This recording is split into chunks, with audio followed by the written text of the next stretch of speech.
Hello दोस्तों, स्वागत है आपका मेरे यूट्यूब चैनल परीक्षा प्लान में। तो कैसे हैं आप लोग? आई होप अच्छे होंगे। तो आज से हम लोग नेक्स्ट सीटेट एग्ज़ाम के लिए तैयारी को शुरू कर देते हैं, क्योंकि अगला जो सीटेट का एग्ज़ाम है वही या तो जुलाई में होगा या अगस्त में होगा। पहले अगस्त में हुआ था, उसके बाद जनवरी में हुआ। 2023 में अगस्त में हुआ था पेपर, उसके बाद जनवरी में कराया गया। अब संभावना है कि एग्ज़ाम जो है वह अगस्त में करा लिया जाएगा। तो जो लोग जनवरी वाले पेपर में फेल हो गए हैं उन्हें निराश होने की आवश्यकता नहीं है। पर्याप्त समय है आप लोगों के पास, अपनी तैयारी को अच्छे से कर सकते हैं।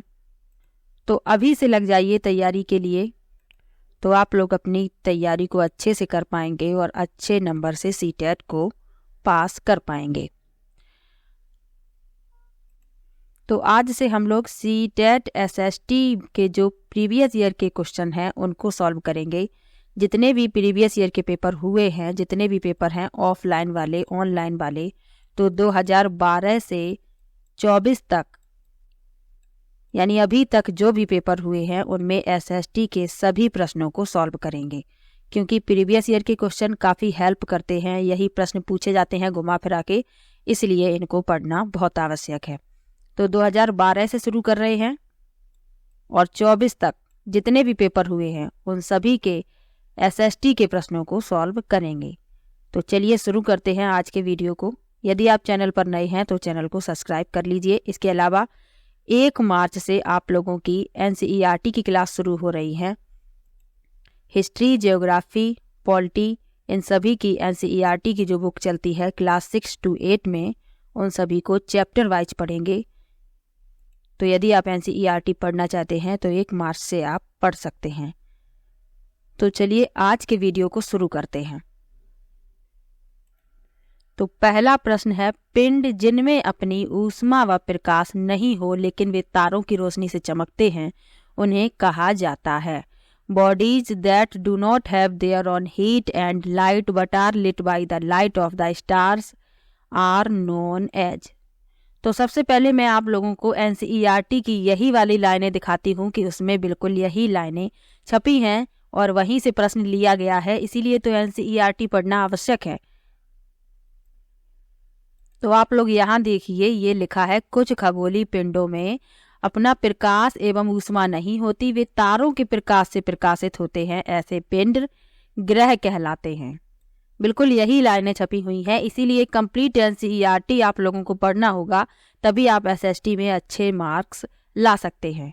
और आप बिल्कुल मुफ्त में पढ़ सकते हैं। पूरी एनसीईआरटी में कंप्लीट पढ़ाऊंगी, पहले भी मैंने पढ़ाया था। हिस्ट्री, ज्योग्राफी और पॉलिटी क्लास 6 to 8 जो भी बुक्स हैं चैप्टर वाइज पढ़ेंगे, तो आप लोग पढ़ सकते हैं। 1 मार्च से क्लास शुरू हो रही है। तो इस प्रश्न के लिए तीसरा विकल्प सही हो जाएगा, ग्रह। इनका स्वयं का प्रकाश नहीं होता, ये तारों की रोशनी से ही चमकते हैं, ग्रह कहलाते हैं प्लैनेट्स। ग्रह के उदाहरण कौन कौन से हैं? बुध, शुक्र, पृथ्वी, मंगल, बृहस्पति, शनि, अरुण, वरुण, ये सभी क्या है? ग्रह है और ये सूर्य की परिक्रमा करते हैं। अब तारे क्या होते हैं? इनका स्वयं का प्रकाश और ऊष्मा होती है।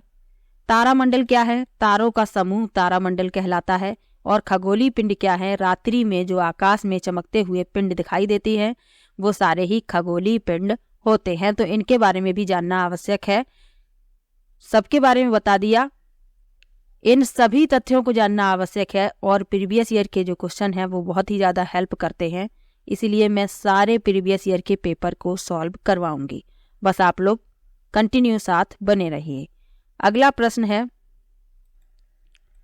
स्थान, लोग, वस्तुएं व प्रकृति जो किसी भी जीव को घेरे रहते हैं कहलाते हैं। The place, people, things and nature that surround by any living organism are called. पहला विकल्प है स्थल मंडल, दूसरा है परिवेश, तीसरा है पर्यावरण और चौथा है जैविक संसाधन। ये सभी प्रश्न एनसीईआरटी से ही बने हैं। तो इस प्रश्न के लिए तीसरा विकल्प सही होगा, पर्यावरण, इन्वायरमेंट। अब ये जो 3 विकल्प और लिखे हैं इनके बारे में भी जान लीजिए। स्थल मंडल क्या है? तो पृथ्वी का वह ठोस भाग जिस पर हम लोग रहते हैं, स्थल मंडल कहलाता है। तो इसमें क्या है शामिल? चट्टानें और मिट्टी की पतली परत शामिल है। परिवेश क्या है? किसी व्यक्ति, स्थान या वस्तु के आसपास की चीज को ये संदर्भित करता है। जैविक संसाधन क्या होते हैं? जो जीव मंडल से प्राप्त होते हैं और जीवन के लिए आवश्यक होते हैं। कौन कौन से हैं? वनस्पति है, जीव है, मत्स्य है, पशुधन है, ये सभी क्या है? जैविक संसाधन है। तो इनके बारे में भी जानना आवश्यक है। अगला प्रश्न है, जब किसी व्यक्ति या समूह को किसी प्रतिरूप के साथ जोड़ दिया जाता है उसे कहा जाता है। When one particular image is fixed with an individual or group, it's known as। पहला विकल्प है भेदभाव, दूसरा विकल्प है रूढ़िबद्ध, तीसरा विकल्प है प्रताड़ित और चौथा विकल्प है मूर्त। तो इस प्रश्न के लिए दूसरा विकल्प सही है, रूढ़िबद्ध, स्टेरियोटाइप्ड। अगला प्रश्न देखते हैं, कित्तूर के ब्रिटिश विरोधी आंदोलन का नेतृत्व किसने किया था? Who led the anti British movement in Kittur? पहला विकल्प है अहिल्याबाई होलकर, दूसरा है रानी लक्ष्मीबाई, तीसरा है रानी चन्नम्मा और चौथा विकल्प है नाना फादनीस। तो इस प्रश्न के लिए तीसरा विकल्प सही है, रानी चन्नम्मा।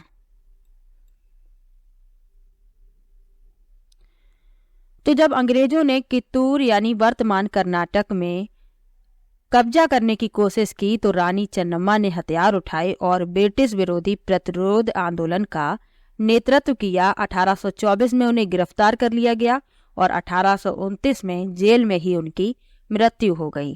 तो ये बातें भी याद रखनी है। अगला प्रश्न है, मुगल वास्तुशिल्प मिश्रण है। The Mughal architecture is a blending of. पहला विकल्प है अरब व भारतीय शैलियों का, दूसरा है फारसी व भारतीय शैलियों का, तीसरा है तुर्की व अफगान शैलियों का और चौथा है तुर्की व फारसी शैलियों का। तो मुगल वास्तुशिल्प मिश्रण है फारसी और भारतीय शैलियों का, पर्शियन एंड इंडियन स्टाइल, दूसरा विकल्प इसमें सही है। अगला प्रश्न है, संसाधन जो किसी क्षेत्र में पाए जाते हैं परंतु जिनका अभी उपयोग नहीं किया गया उन्हें कहा जाता है।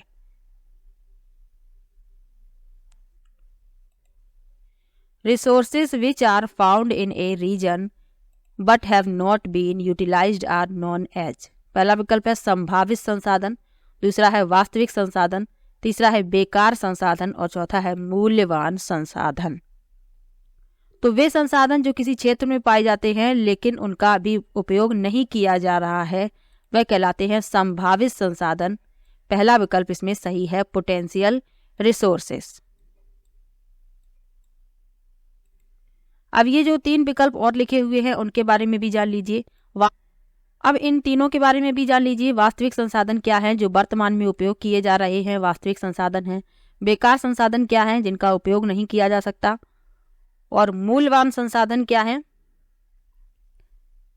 तो जिनका मूल्य अधिक है मूल्यवान संसाधन है। अगला प्रश्न है, भारत की मानक देशांतर है।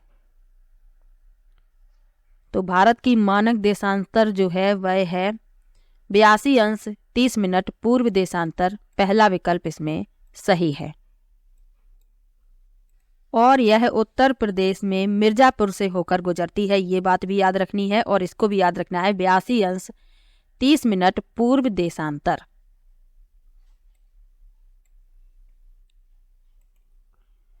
जब कोई शिलाखंड दबाव व कठोरता के कारण परतदार सेल में बदल जाते हैं उन्हें कहते हैं।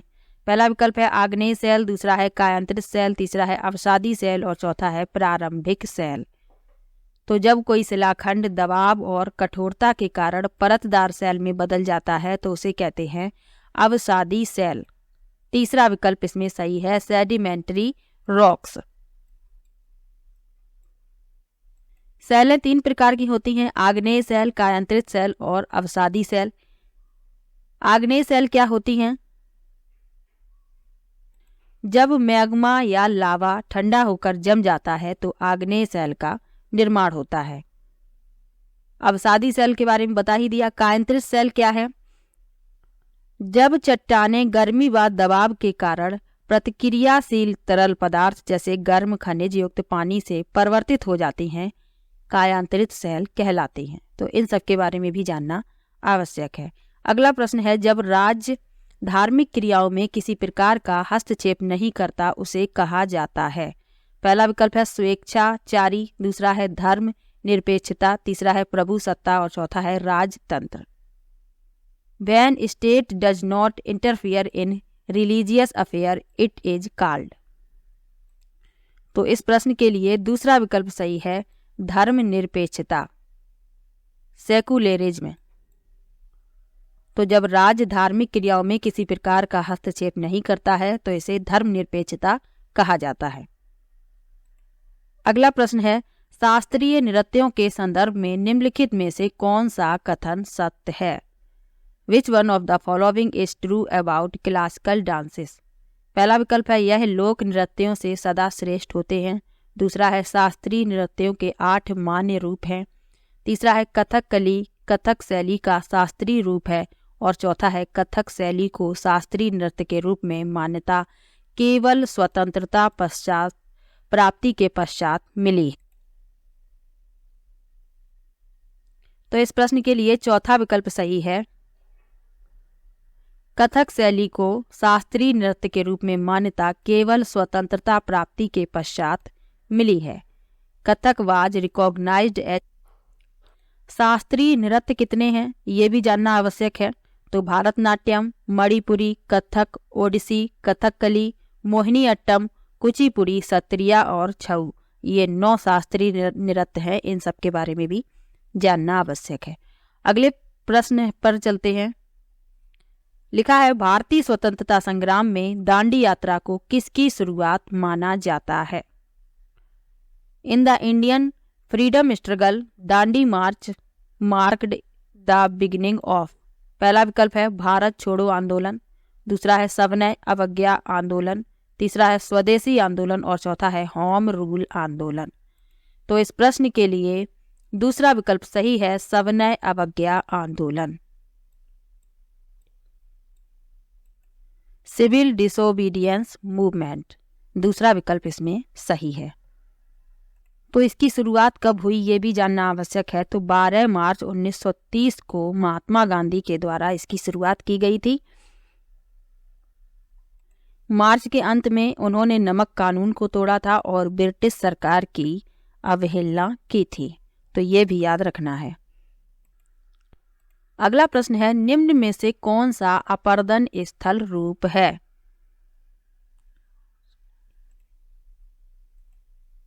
Which one of the following is an erosional land feature? पहला विकल्प है लोएस, दूसरा विकल्प है डेल्टा, तीसरा विकल्प है हेमोड और चौथा विकल्प है छत्रक शिला। तो इस प्रश्न के लिए चौथा विकल्प सही है, छत्रक शिला मशरूम रॉक्स। अब ये 3 विकल्प लिखे हुए हैं, इनके बारे में भी जानना आवश्यक है। तो लोएस क्या होते हैं? हवा से उड़ने वाली गाद का एक निक्षेप है जो महाद्वीपों के बड़े क्षेत्रों को ढक देता है। डेल्टा क्या है? जब नदियां अपना पानी और तलछट पानी के दूसरे निकाय जैसे कि महासागर, झील या अन्य नदी में गिराती हैं तो ये डेल्टा कहलाता है। हेमोड क्या है? हेमोड जो है गंदगी और चट्टानों का संचय है।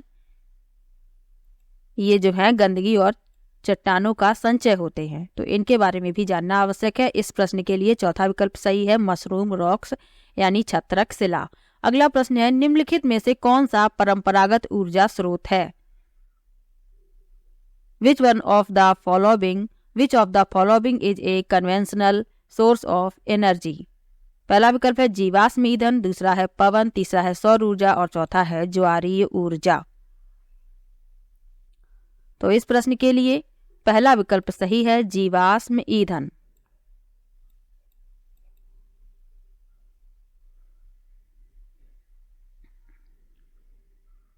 तो परंपरागत ऊर्जा के स्रोत क्या होते हैं? तो ऊर्जा के वे स्रोत जो लंबे समय से उपयोग में आ रहे हैं ऊर्जा के परंपरागत स्रोत कहलाते हैं। कौन कौन से हैं ये? प्राकृतिक गैस, तेल, कोयला, ये सभी क्या है? ऊर्जा के पारंपरिक स्रोत। इन्हें ही परंपरागत भी कहते हैं और पारंपरिक भी कहते हैं। इसके अलावा गैर पारंपरिक ऊर्जा के स्रोत क्या है कि यह बिना किसी कमी के बार बार उपयोग किए जा सकते हैं। कौन कौन से हैं? सौर ऊर्जा, जैव ऊर्जा, ज्वारीय ऊर्जा, पवन ऊर्जा। तो ये हैं गैर परंपरागत, और परंपरागत के बारे में अभी बता दिया। अगला प्रश्न है, भारत में राज्य के राज्यपाल की नियुक्ति कौन करता है? In India the governor of the state is appointed by the. पहला विकल्प है भारत के राष्ट्रपति, दूसरा विकल्प है संसद, तीसरा विकल्प है प्रधानमंत्री और चौथा विकल्प है सर्वोच्च न्यायालय के मुख्य न्यायाधीश। तो भारत में राज्य के राज्यपाल की नियुक्ति भारत के राष्ट्रपति द्वारा की जाती है, प्रेसिडेंट ऑफ इंडिया। पहला विकल्प इसमें सही है। तो भारतीय संविधान के अनुच्छेद 155 के अनुसार राज्यपाल की नियुक्ति भारत के राष्ट्रपति अपने हस्ताक्षर और मुद्रा सहित अधिपत्र द्वारा करते हैं। ये भी याद रखना है। राज्यपाल का जो कार्यकाल है वह पद ग्रहण करने की तारीख से 5 वर्ष की अवधि के लिए होता है, और यह 5 साल का कार्यकाल है राष्ट्रपति के प्रसाद पर्यंत, और यह 5 वर्ष का जो कार्यकाल होता है यह राष्ट्रपति के प्रसाद पर निर्भर करता है। इसके अलावा 1956 के 7वें संविधान संशोधन अधिनियम के द्वारा एक ही व्यक्ति को 2 या 2 से अधिक राज्यों का राज्यपाल नियुक्त किया जा सकता है। तो ये बात भी याद रखनी है। अगला प्रश्न है, लिखा है विश्व शांति का विचार किस मुगल शासक ने आगे बढ़ाया? पहला विकल्प है अकबर, दूसरा विकल्प है शाहजहां, तीसरा विकल्प है हुमायूं और चौथा विकल्प है Jahangir. Who among the following Mughal rulers led the idea of universal peace? तो इस प्रश्न के लिए पहला विकल्प सही है अकबर। अकबर किसका पुत्र था? हुमायूं का। हुमायूं किसका था? बाबर का। यानी बाबर का पुत्र हुमायूं, हुमायूं का पुत्र अकबर, अकबर का पुत्र जहांगीर, जहांगीर का पुत्र शाहजहां। ये भी याद रखना है। अगला प्रश्न है, खालसा की स्थापना करने वाले निम्न में से कौन थे? Who among the following was the founder of Khalsa? पहला विकल्प है गुरु नानक देव, दूसरा विकल्प है गुरु अंगद देव, तीसरा विकल्प है गुरु गोविंद सिंह और चौथा विकल्प है गुरु तेग बहादुर। तो खालसा की स्थापना करने वाले थे गुरु गोविंद सिंह। तीसरा विकल्प इसमें सही है।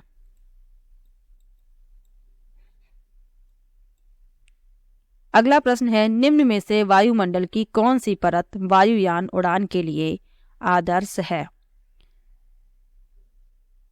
Out of the following which is the most ideal layer of the atmosphere for flying aeroplanes? पहला विकल्प है क्षोभ मंडल, दूसरा है आयन मंडल, तीसरा है समताप मंडल और चौथा है बाह्य मंडल। तो वायुयान जिस परत में उड़ाए जाते हैं वह है समताप मंडल, स्ट्रेटोस्फीयर। तीसरा विकल्प इसमें सही है। तो वायुमंडल की जो परतें हैं, सबसे पहली परत है क्षोभ मंडल, उसके बाद समताप मंडल, फिर मध्य मंडल, फिर आयन मंडल, फिर बहिर्मंडल। पृथ्वी से इस क्रम में ऊपर की ओर ये परतें हैं। वायुयान जो है वह समताप मंडल में उड़ाए जाते हैं। समताप मंडल में ही ओजोन परत पाई जाती है, और ओजोन दिवस कब मनाया जाता है? 16 सितंबर को ओजोन दिवस मनाया जाता है। तो ये क्रम भी पूछा जाता है, तो क्रम भी याद रखना है। अगला प्रश्न है, भारतीय संविधान के अनुच्छेद 21 का संबंध है? पहला विकल्प है धार्मिक स्वतंत्रता से, दूसरा विकल्प है समानता के अधिकार से, तीसरा है जीवन के अधिकार से और चौथा है संवैधानिक उपचार के अधिकार से। तो अनुच्छेद 21 का संबंध है जीवन के अधिकार से। तीसरा विकल्प इसमें सही है।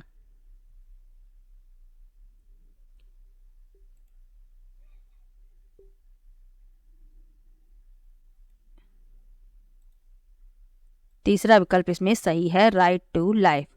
अनुच्छेद 12 से 35 तक मौलिक अधिकारों को बताया गया है। मौलिक अधिकारों की संख्या कितनी है? मौलिक अधिकारों की संख्या है 6। ये भी याद रखना है। अगला प्रश्न है, भारत की सर्वोच्च कानून निर्माण संस्था है। The highest law making body in India is the. पहला विकल्प है संसद, दूसरा विकल्प है प्रधानमंत्री व उसका मंत्रिपरिषद, तीसरा विकल्प है राष्ट्रपति और चौथा विकल्प है न्यायपालिका। तो इस प्रश्न के लिए पहला विकल्प सही है, संसद यानी पार्लियामेंट। ये भारत की सर्वोच्च कानून निर्माण संस्था है। अगला प्रश्न है, निम्न में से कौन से वनों की पत्तियों के गिरने का निश्चित समय नहीं होता, इसलिए वे कभी अनावृत नहीं दिखते? Which of the following forests do not have a distinct period of shedding leaves and therefore do not ever look bare? पहला विकल्प है उष्णकटिबंधीय पर्णपाती, दूसरा है उष्णकटिबंधीय सदाबहार, तीसरा है शीतोष्ण सदाबहार और चौथा है शीतोष्ण पर्णपाती। तो इस प्रश्न के लिए दूसरा विकल्प सही है, उष्णकटिबंधीय सदाबहार, ट्रॉपिकल एवर ग्रीन।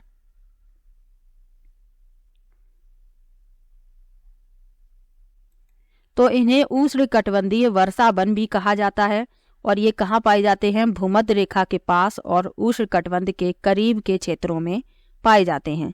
और ये क्षेत्र जो है वर्ष भर गर्म रहते हैं और यहाँ पर भारी बारिश होती है, इसलिए इनके पेड़ों की पत्तियों के गिरने का कोई निश्चित समय नहीं होता और ये कभी भी अनावृत नहीं दिखते हैं।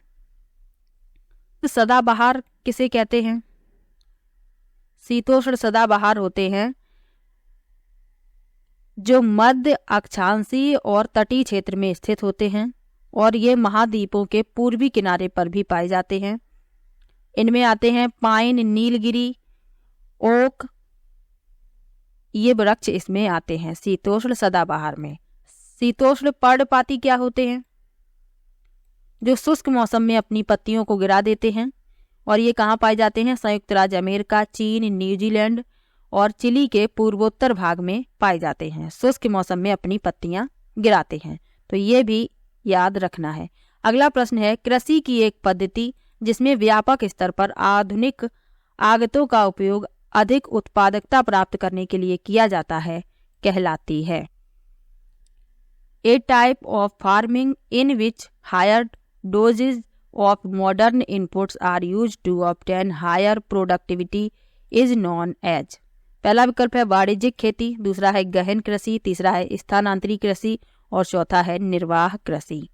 तो इस प्रश्न के लिए पहला विकल्प सही है, वाणिज्यिक खेती, कॉमर्शियल फार्मिंग।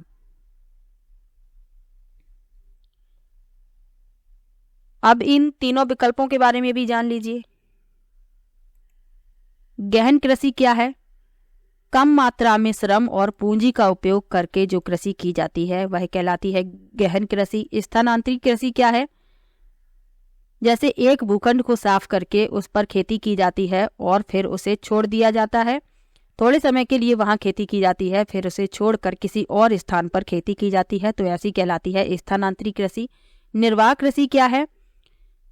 जो किसान के लिए पर्याप्त भोजन का उत्पादन करती है, निर्वाह कृषि कहलाती है। तो इनके बारे में भी जानना आवश्यक है। अगला प्रश्न है, जब बहुत सी औद्योगिक इकाइयां एक दूसरे के नज़दीक स्थित होती हैं और अपनी नज़दीकी का लाभ उठाती हैं, कहलाता है? पहला विकल्प है औद्योगिक तंत्र, दूसरा है औद्योगिक क्षेत्र, तीसरा है बाजार व्यवस्था और चौथा है असेंबली लाइन उत्पादन। तो इस प्रश्न के लिए दूसरा विकल्प सही है, औद्योगिक क्षेत्र, इंडस्ट्रियल रीजन। अगला प्रश्न है, एक निश्चित क्षेत्र जहां रहने वाले सभी मतदाता अपना प्रतिनिधि चुनते हैं, कहलाता है? पहला विकल्प है सीमा, दूसरा विकल्प है निर्वाचन क्षेत्र, तीसरा है राज्य और चौथा है क्षेत्र। तो एक निश्चित क्षेत्र जहां रहने वाले सभी मतदाता अपना प्रतिनिधि चुनते हैं, निर्वाचन क्षेत्र कहलाता है। दूसरा विकल्प इसमें सही है।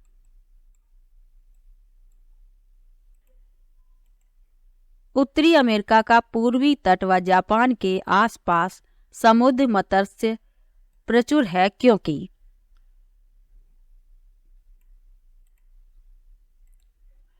East coast of North America and the sea around Japan have rich fishing grounds because of.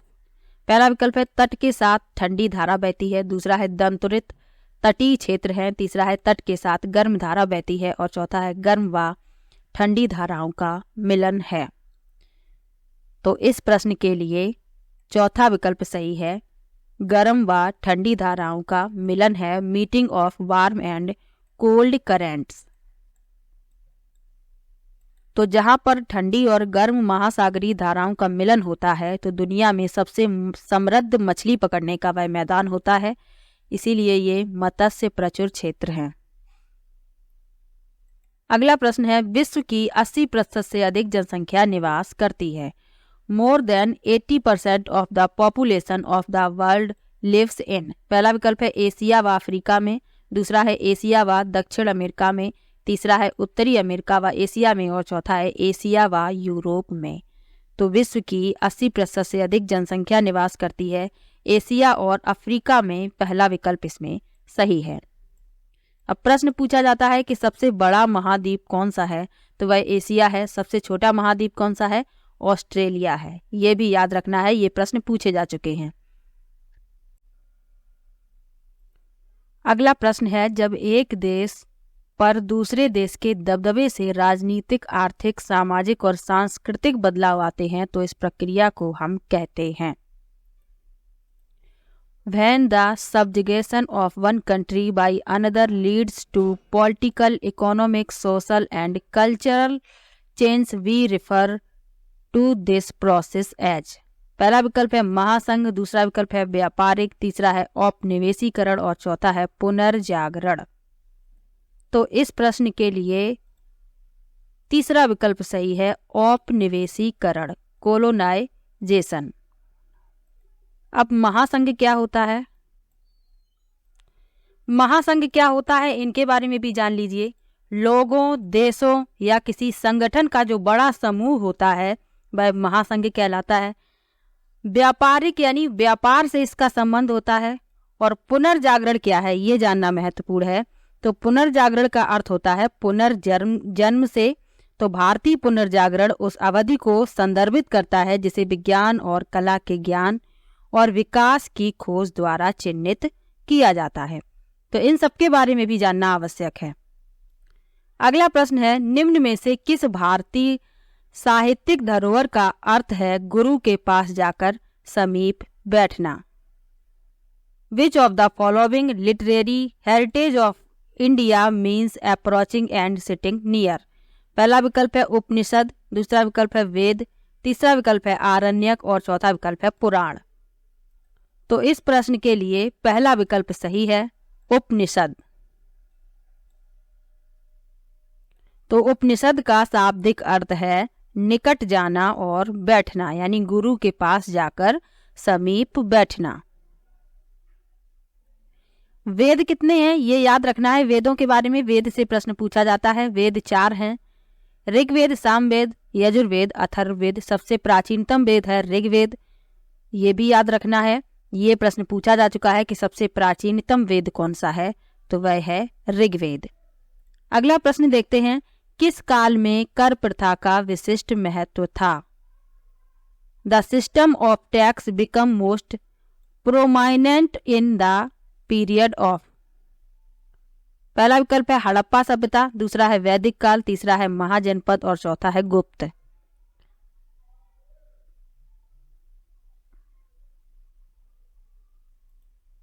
तो कर प्रथा का विशिष्ट महत्व था महाजनपद काल में, तीसरा विकल्प इसमें सही है। अगला प्रश्न है, भारत में मुंडा जनजाति किस क्षेत्र में निवास करती है। In India the Munda tribe lived in the region of. पहला विकल्प है छोटा नागपुर, दूसरा विकल्प है बस्तर, तीसरा विकल्प है दुर्ग और चौथा विकल्प है कुल्लू।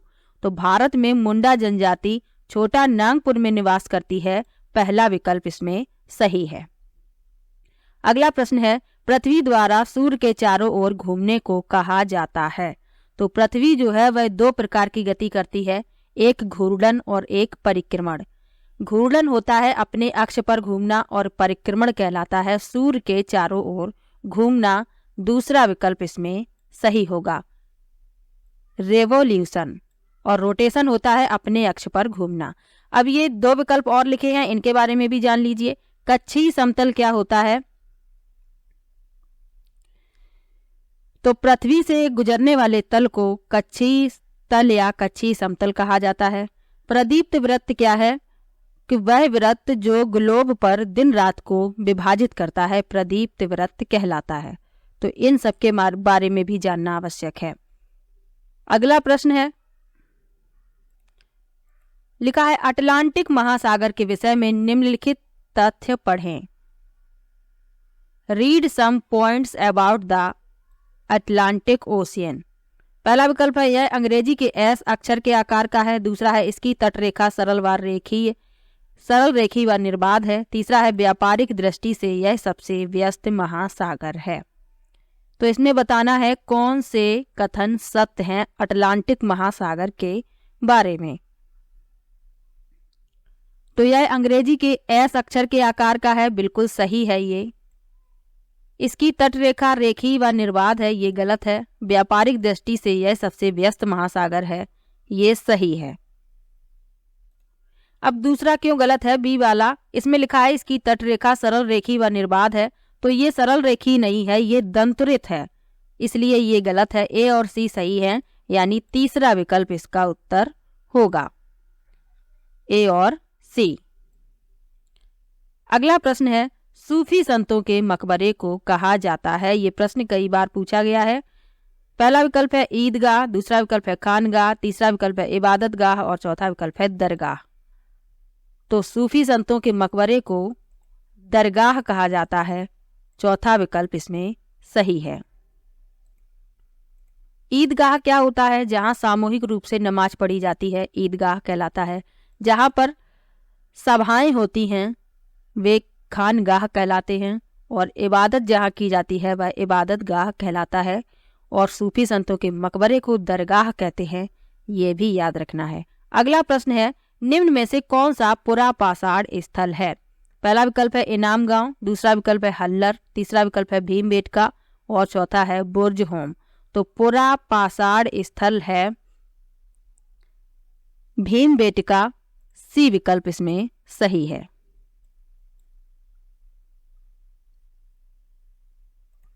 भीमबेटका कहाँ पर है? ये मध्य प्रदेश में है। इनाम गांव कहाँ पर है? इनाम गांव जो है वह है महाराष्ट्र में भीमा नदी की सहायक नदी घोड़ नदी के पास। हल्लर कहाँ पर है? यह आंध्र प्रदेश में स्थित है और नवपाषाणिक स्थल है ये। बुर्ज होम कहाँ है?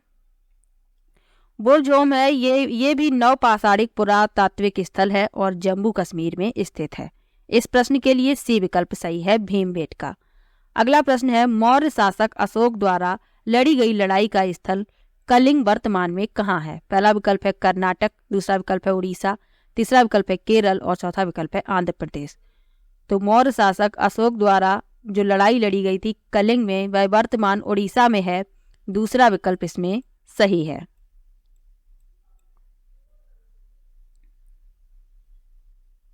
अशोक के पिता का क्या नाम था? तो अशोक के पिता का नाम था बिंदुसार, ये भी याद रखना है। अगला प्रश्न है, भूमि की एक सक्रिय पट्टी जो दो बड़े भूखंडों को जोड़ती है उसे माना जाता है। A narrow strip of land which connect two land masses is known as. पहला विकल्प है भूसंधि, दूसरा विकल्प है खाड़ी, तीसरा विकल्प है द्वीप और चौथा विकल्प है जल संधि। तो भूमि की एक सक्रिय पट्टी जो दो बड़े भूखंडों को जोड़ती है भूसंधि कहलाती है। इस्थुमस, पहला विकल्प इसमें सही है। अब एक प्रश्न पूछा जाता है कि उत्तर अमेरिका और दक्षिण अमेरिका को जो संधि जोड़ती है उसे क्या कहते हैं? तो वह है पनामा भूसंधि। अगला प्रश्न है, सन 2012 निम्नलिखित में से किस प्रकार से लिखा जा सकता है? The year 2012 can also be written as. तो 2012 को लिखा जा सकता है AD 2012। तीसरा विकल्प इसमें सही है। अब AD का क्या मतलब है? एनो डोमिनी, जिसका अर्थ है प्रभु के वर्ष में। अगला प्रश्न है, जैवमंडल के विषय में सबसे उपयुक्त कथन है। Most suitable statement about biosphere is. पहला विकल्प है मनुष्य का तात्कालिक प्रवेश, दूसरा है पौधे और पशु जगत, तीसरा है भूमि जलवायु और पौधे, और चौथा है पर्यावरण के विभिन्न परिमंडल। तो इस प्रश्न के लिए तीसरा विकल्प सही है, भूमि जलवायु पौधे और पशु, land water air plants and animals. अगला प्रश्न है, निम्नलिखित में से कहाँ सभी अक्षांशों पर दोपहर का सूर्य वर्ष में कम से कम एक बार सीधा ऊपर से चमकता है? पहला विकल्प है केवल कर्क रेखा और विषुवत वृत्त के मध्य, दूसरा है केवल मकर रेखा और विषुवत वृत्त के मध्य, तीसरा है कर्क रेखा और मकर रेखा के मध्य, और चौथा है आर्कटिक वृत्त और अंटार्कटिक वृत्त के मध्य। तो इस प्रश्न के लिए तीसरा विकल्प सही है, कर्क रेखा और मकर रेखा के मध्य, between Tropic of Cancer and Tropic of Capricorn. तीसरा विकल्प इसमें सही है। तो ये 2012 वाला पेपर था। इसमें जो भी NCERT हिस्ट्री, ज्योग्राफी, पॉलिटी के क्वेश्चन थे उनको सॉल्व कर लिया है। पेडागोजी के क्वेश्चन को बाद में सॉल्व करेंगे, पहले जितने भी हिस्ट्री, ज्योग्राफी और पॉलिटी के क्वेश्चन हैं उनको सॉल्व करेंगे। तो नेक्स्ट वीडियो में मिलेंगे 2013 वाले पेपर के साथ। और किसी भी प्रश्न में किसी भी प्रकार का डाउट हो तो कृपया कमेंट बॉक्स में जरूर लिखिएगा। तो वीडियो कैसा लगा कमेंट बॉक्स में जरूर बताइएगा। वीडियो को लाइक कीजिए, शेयर कीजिए और चैनल को सब्सक्राइब कर लीजिए। मिलते हैं नेक्स्ट वीडियो में, तब तक के लिए बाय बाय।